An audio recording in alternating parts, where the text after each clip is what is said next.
عزیز طالبات، السلام علیکم ورحمۃ اللہ وبرکاتہ۔ کیا حال ہیں، کیسی ہیں؟ دیکھیں، آج ہمارا جو سبق ہے وہ ہم نے شروع کرنا ہے۔ یہ ہے رکوع نمبر 12 اور آیت نمبر 97۔ یا ایھا الذین قل من کان عدوا لجبریل فإنہ نزلہ علی قلبک بإذن اللہ۔ قل من کانا، قل کہہ دیجئے، من کانا جو شخص ہے، عدوً دشمن، لجبریل جبرائیل علیہ السلام کا، جو شخص ہے دشمن حضرت جبرائیل علیہ السلام کا، فَإِنَّهُ نَزَّلَهُ پس بے شک شان اس کی یہ ہے، کس کی؟ حضرت جبرائیل علیہ السلام کی، نزلہ اتارا اس نے اس کو، علی قلبی کا آپ کے دل پر، بِإِذْنِ اللہ اللہ کے حکم سے، مصدقا لما بین یدیہ تصدیق کرنے والے اس چیز کی جو اس کے آگے ہے، یعنی قرآن مجید، مصدقاً تصدیق کرنے والا ہے، لما بین یدیہ جو اس کے آگے ہے، اس سے پہلے ہے، مطلب یہ کہ تورات، وہدم تصدیق کرنے والا کون سا ہے؟ قرآن مجید تصدیق کرنے والا ہے تورات کی، وہدم و بشریٰ للمؤمنین اور ہدایت ہے اور خوشخبری ہے ایمان لانے والوں کے لیے، من کان عدوا للہ و ملائکتہ و رسلہ و جبریل و میکال فإن اللہ عدو للکافرین۔ من کانا جو شخص ہے، عدوً دشمن، للہ اللہ کے لیے، و ملائکتہ اور اس کے فرشتوں کے لیے، و رسلہ اور اس کے رسولوں کے لیے، و جبریل اور جبرائیل علیہ السلام کے لیے، و میکال اور میکائیل علیہ السلام کے لیے، فإن اللہ پس بے شک اللہ تعالیٰ، عدو للکافرین دشمن ہے کافروں کا۔ جو شخص ہے دشمن اللہ کے لیے، اس کے فرشتوں کے لیے اور اس کے رسولوں کے لیے اور جبرائیل اور میکائیل علیہ السلام کے لیے، تو پس بے شک اللہ تعالیٰ کافروں کا دشمن ہے۔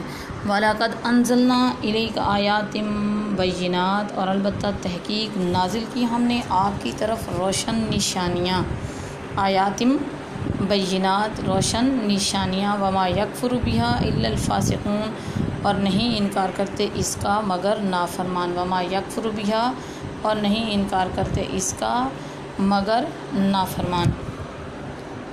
اَوَ كُلَّمَا عَاهَدُوا عَهْدًا نَبَذَهُ فَرِيقٌ مِّنْهُمْ اَوَ كُلَّمَا یا جب کبھی، عَاهَدُوا عہد کیا انہوں نے، عہدًا کوئی عہد، نَبَذَهُ پھینک دیا اس کو، فَرِيقٌ مِّنْهُمْ ایک گروہ نے ان میں سے، بل اکثرهم لا یؤمنون بلکہ اکثر ان کے ایمان نہیں لاتے۔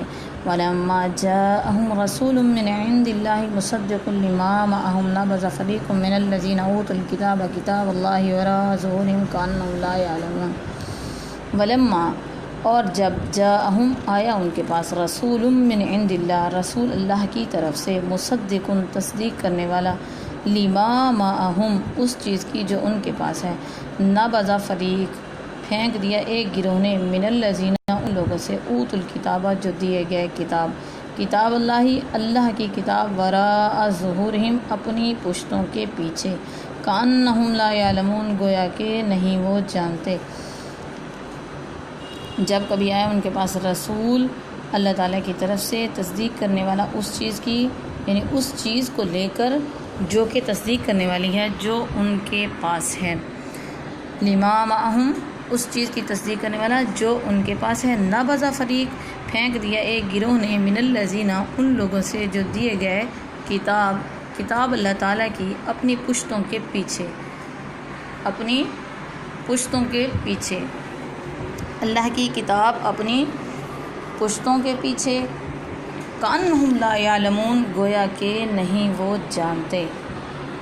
واتبعوا ما تتلو الشیاطین علی ملک سلیمان اور پیروی کی انہوں نے اس چیز کی جو پڑھتے تھے شیاطین حضرت سلیمان علیہ السلام کے زمانے میں، وما کفر سلیمان اور نہیں انکار کیا حضرت سلیمان علیہ السلام نے، اور لیکن شیاطین نے انکار کیا، وما کفر سلیمان اور نہیں کفر کیا حضرت سلیمان علیہ السلام نے، ولکن الشیاطین کفروا اور لیکن شیاطین نے کفر کیا، یعلمون الناس السحر وہ سکھاتے تھے لوگوں کو جادو، وما انزل علی الملکین اور جو اتارا گیا دو فرشتوں پر، ببابل بابل میں، ہاروت و ماروت ہاروت اور ماروت پر۔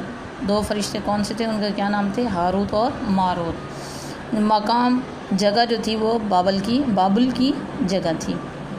وما يعلمان من احد حتى يقولا انما نحن فتنة فلا تكفر۔ وما يعلمان اور نہیں وہ سکھاتے تھے من احد کسی ایک کو حتى يقولا یہاں تک کہ وہ دونوں کہہ اٹھتے انما نحن فتنہ بے شک ہم آزمائش ہیں فلا تکفر پس تو کفر نہ کرنا۔ فیتعلمون منہما ما یفرقون به بین المرء وزوجه فیتعلمون پس وہ سیکھتے تھے منہما ان دونوں سے ما یفرقون جو جدائی ڈالتے بھی اس کے ذریعے سے بین المرئی خامند و زوجی اور اس کی بیوی کے درمیان، جو وہ چیز سیکھتے تھے اس سے جو جدائی ڈال دے خامند اور اس کی بیوی کے درمیان۔ وما ہم بضارین بہ من احد الا باذن اللہ وما ہم اور نہیں تھے وہ بضارین نقصان پہنچا سکتے بھی اس کے ذریعے سے من احد کسی ایک کو الا باذن اللہ مگر اللہ تعالیٰ کے حکم سے۔ وَيَتَعَلَّمُونَ مَا يَضُرُّهُمْ وَيَتَعَلَّمُونَ مَا يَضُرُّهُمْ اور وہ سیکھتے تھے جو نقصان دیتا تھا ان کو، وَلَا يَنفَعُهُمْ اور نہ نفع دیتا تھا ان کو، اور وہ سیکھتے تھے ان سے وہ چیز جو نہ نقصان دیتی تھی ان کو، جو نقصان ما يَضُرُّهُمْ جو نقصان دیتی تھی ان کو، ولا ينفعهم اور نہ نفع دیتی تھی ان کو۔ وَلَقَدْ عَلِمُوا لَمَنِ اشْتَرَاهُ مَا لَهُ فِي الْآخِرَةِ مِنْ خَلَاقٍ اور البتہ تحقیق جان لیا انہوں نے لَمَنِ اشْتَرَاهُ البتہ جس شخص نے خریدا اس کو، مَا لَهُ فِي الْآخِرَةِ مِنْ خَلَاقٍ نہیں ہوگا اس کے لیے آخرت میں کوئی حصہ۔ البتہ تحقیق انہوں نے جان لیا البتہ جس شخص نے اس کو خریدا اس کے لیے آخرت میں کوئی حصہ نہیں ہے۔ وَلَبِئْسَ مَا شَرَوْا بِهِ أَنفُسَهُمْ اور البتہ برا ہے جو بیچ ڈالا انہوں نے اس کے بدلے اپنی جانوں کو۔ لَوْ كَانُوا يَعْلَمُونَ کاش کے ہوتے وہ جانتے، وَلَوْ أَنَّهُمْ آمَنُوا وَاتَّقَوْا لَمَثُوبَةٌ مِّنْ عِندِ اللَّهِ خَيْرٌ وَلَوْ أَنَّهُمْ اور اگر بے شک وہ آمنوا ایمان لاتے، واتقوا اور وہ ڈرتے، لَمَثُوبَةٌ البتہ ٹھکانہ پاتے، من عند اللہ اللہ تعالیٰ کے پاس خیر بہتر، لو کانوا یعلمون کاش کے ہوتے وہ جانتے۔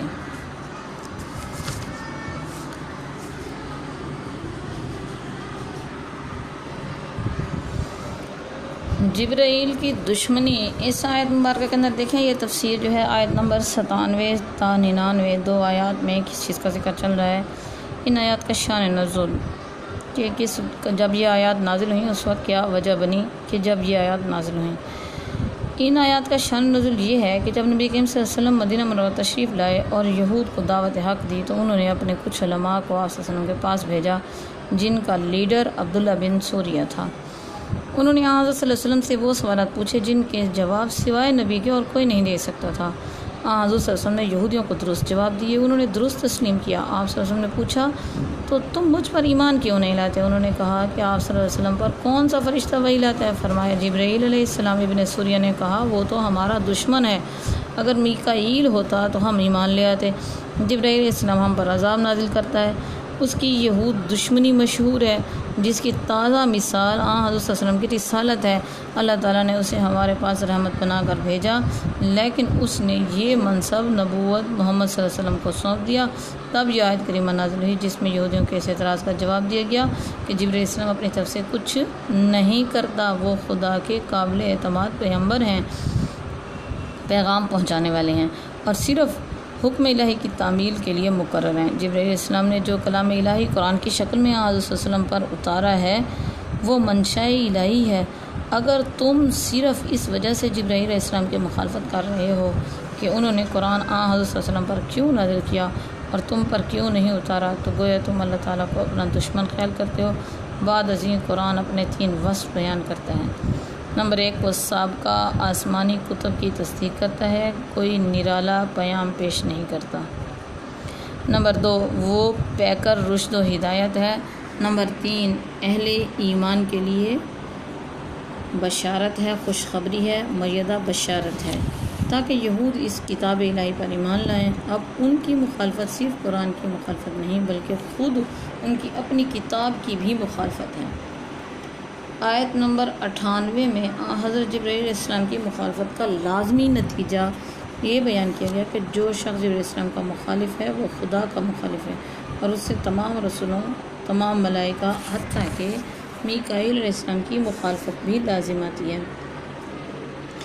جو شخص ان میں سے کسی ایک کا بھی مخالف ہو وہ سب کا دشمن ہے، کیونکہ جو جبرائیل علیہ السلام جیسے مقرب فرشتے کا دشمن ہے وہ شخص کافر ہے اور اس کے ساتھ دشمنوں والا سلوک ہوگا۔ حدیث نبی صلی اللہ علیہ وسلم میں اللہ تعالیٰ کے دوستوں سے دشمنی کرنا اللہ تعالیٰ سے لڑائی مول لینا ہے۔ آیت نمبر 99 حضرت صلی اللہ علیہ وسلم کے لیے تسلی ہے کہ ہم نے آپ صلی اللہ علیہ وسلم پر روشن آیات یعنی نبوت کے تمام دلائل نازل کیے۔ یہ آیات اس قدر واضح ہیں کہ ان کا انکار محال اور عقل سے بعید ہے۔ کوئی سلیم الفطرت انسان ان کا انکار نہیں کر سکتا، صرف وہی لوگ ان کے منکر ہو سکتے ہیں جو نافرمان اور عہد شکن ہیں اور عقل و دانش سے کورے ہیں، ورنہ چشم بینا رکھنے والوں کے لیے آپ صلی اللہ علیہ وسلم کی ذات اقدس میں سینکڑوں نشانیاں موجود ہیں جو آپ صلی اللہ علیہ وسلم کی صداقت اور رسالت پر دلالت کرتی ہیں۔ عہد شکنی قومی روش۔ آیت نمبر 100 میں یہود کی قومی روش کا تذکرہ کیا ہے کہ عہد شکنی اور غداری ان کا قومی شعار رہا ہے۔ یہود کی تاریخ نقض عہد کے واقعات سے بھری پڑی ہے۔ یہود کی ہمیشہ روش یہ رہی ہے کہ جب بھی انہوں نے خدا یا رسول سے کوئی عہد کیا تو وقت آنے پر ایک فریق نے عہد شکنی کی اور اسے معمولی سمجھتے ہوئے بالائے طاق رکھ دیا۔ چونکہ یہود نے اس امر سے انکار کر دیا تھا کہ اسے آخر الزمان نبی صلی اللہ علیہ وسلم کے متعلق کوئی عہد لیا گیا تھا، اس لیے اللہ تعالیٰ نے فرمایا کہ عہد شکنی ان کی عادت قدیمہ ہے۔ ایفائے عہد تو الگ بات ہے، وہ تو سرے سے ہی ایمان سے آ رہی ہیں، بلکہ اپنی کتابوں اور صحیفوں پر بھی ایمان نہیں رکھتے۔ آیت نمبر 101 میں واقعاتی شہادت پیش کی گئی کہ جب ان کے پاس ایک عظیم الشان رسول یعنی حضرت محمد صلی اللہ علیہ وسلم آئے جن کو وہ بخوبی جانتے تھے اور جن کی پیشن گوئی کے عین مطابق تھا، تو اس حالت میں آپ صلی اللہ علیہ وسلم پر ایمان لانا فی الحقیقت تورات پر ہی عمل ہوتا ہے، مگر ان اہل کتاب میں ایک گروہ نے خود اپنی آسمانی کتابی کو پس پوش ڈال دیا، حالانکہ نبی کریم صلی اللہ علیہ وسلم ان کے دین کو مٹانے نہیں آئے بلکہ آپ صلی اللہ علیہ وسلم نے اسے حیات نو بخشنے کے لیے آئے تھے۔ آیت نمبر 102 کی تفسیر دیکھیں، یہاں پر واقعہ ہاروت اور ماروت کا ذکر کیا جا رہا ہے۔ جب بنی اسرائیل پر اخلاقی پستی اور مادی زوال کا دور آیا، غلامی اور جہالت نے ان سے اخلاق حسنہ ناپید کر دیے تو انہوں نے تورات کی تعلیمات کو پس پوش ڈال دیا۔ اب ان کا ذوق جادو، ٹونے، تعویذ گنڈی اور عملیات کی طرف راہ پانے لگا۔ عمل و حرکت کی بجائے تساہل اور بے عملی کی طرف راغب ہو گئے۔ انہوں نے ہر مشکل کام کو محض پھونک، تعویذ، منتر سے کرنے کا طریقہ ایجاد کر لیا۔ ان کے اخلاقی زوال کی یہ حد دیکھ کر شیطان، جن و انس نے ان کو مزید بہکانا شروع کر دیا کہ سلیمان علیہ السلام کی عظیم شان سلطنت صرف سحر و منتر کی مرہون منت تھی جو ہمیں معلوم ہے، اور آئیے یہ سب کچھ تمہیں بتا دیں۔ یہود کا ذہن تو پہلے ہی ان خرافات کی طرف مائل تھا، فوراً اس پر ٹوٹ پڑے، چنانچہ ہر ایسے آدمی سے تعویذ و جادو سیکھتے جو انہیں جاننے کا دعویٰ کرتا۔ اس طرح دین الہی سے دلچسپی خود بخود ختم ہو گئی، حتیٰ کہ کفر و شرک کی نسبت سلیمان علیہ السلام کی جانب کرنے لگے۔ چنانچہ اللہ تعالیٰ نے صاف بتا دیا کہ سلیمان علیہ السلام کو ان خرافات سے کوئی نسبت نہ تھی، بلکہ یہ تو وہ گمراہ لوگ تھے جو شیطان کی رہنمائی میں جادو سکھایا کرتے تھے۔ جادو کفر ہے اور سلیمان علیہ السلام کا دامن اس سے پاک تھا۔ سلیمان علیہ السلام بن داود بنی اسرائیل کے ایک نامور پیغمبر تھے جن کا عہد 990 قبل مسیح تا 930 قبل مسیح ہے۔ انہوں نے اپنے والد داؤد علیہ السلام سے بھی زیادہ شہرت پائی۔ ان کی سلطنت بڑی وسیع تھی، وہ انسانوں اور جنات پر بیک وقت حکومت کرتے تھے۔ آپ علیہ السلام کی سلطنت مشرق کی جانب بشمول شام و فلسطین، دریائے فرات تک اور مغرب سے مصر تک پھیلی ہوئی تھی۔ ہاروت و ماروت دو فرشتے تھے جن کا ذکر اس آیت میں آیا ہے۔ ان کے متعلق مختلف قسم کے غلط قصے کہانیاں بعض تفاسیر میں درج ہیں جو فی الحقیقت بے بنیاد ہیں اور بنی اسرائیل کے ذریعے مسلمانوں میں رواج پا گئے ہیں۔ اصل مطلب یہ ہے کہ یہود نے اس چیز کی پیروی کی جو شیاطین اہل سلیمانی میں پڑھتے تھے اور جو ان 2 فرشتوں پر نازل کی گئی، گویا یہود عرب جو نبی کریم صلی اللہ علیہ وسلم کی عہد میں موجود تھے وہ 2 قسم کے سحر کا اتباع کرتے تھے۔ کچھ جادو جو سلیمان علیہ السلام کے زمانے میں رائج تھا، وہ جادو منتر جو ملک عراق کے مشہور شہر بابل میں 2 فرشتوں پر اتارا گیا تھا، یہی درست معلوم ہوتا ہے کیونکہ یہ ایک تاریخی حقیقت ہے۔ ظہور اسلام سے کافی پہلے بنی اسرائیل 2 حصوں میں تقسیم ہو گئے تھے۔ بنی اسرائیل کی ایک جماعت وہ تھی جو بخت نصر کے ہاتھوں ملک بدر ہو کر بابل میں آباد ہو گئی تھی، اور بنی اسرائیل کی دوسری جماعت وہ تھی جو عراق سے واپسی پر فلسطین میں آباد ہو گئی تھی۔ آیت اس تاریخی حقیقت کی نشاندہی کر رہی ہے کہ حضور صلی اللہ علیہ وسلم کے ہم عصر یہود بنی اسرائیل کے 2 گروہوں کے اخلاق رذیلہ کے وارث بن چکے تھے۔ قرآن مجید کے بیان سے معلوم ہوتا ہے کہ اللہ تعالیٰ نے بنی اسرائیل کی آزمائش کے لیے 2 فرشتوں ہاروت اور ماروت کو انسانی شکل میں بھیجا۔ جو لوگ ان سے جادو سیکھنے آتے تھے وہ انہیں حفظ ما تقدم کے طور پر متنبہ کر دیتے کہ ہم آزمائش کے لیے بھیجے گئے ہیں، لہذا تم جادو کا فن سیکھ کر اسے برے مقاصد کے لیے استعمال نہ کرنا، برے مقاصد کے لیے استعمال نہ کرو اور اس طرح کافر نہ بنو۔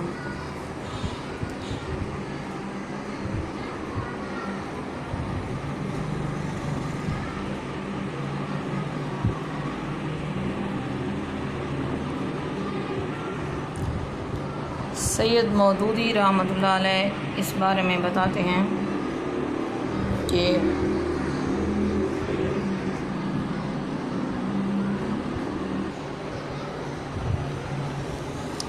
سید مودودی رحمۃ اللہ علیہ لکھتے ہیں، فرشتوں کا ایسی چیز سکھانا جو بجائے خود بری تھی، یوں سمجھیے جیسے پولیس کو بے وردی سپاہی کسی رشوت خور حاکم کو نشان زدہ نوٹ لے گیا کر رشوت کے طور پر دے دیتے ہیں تاکہ اسے عین حالت ارتکاب جرم میں پکڑیں اور اس کے لیے بے گناہی کی گنجائش باقی نہ رہے۔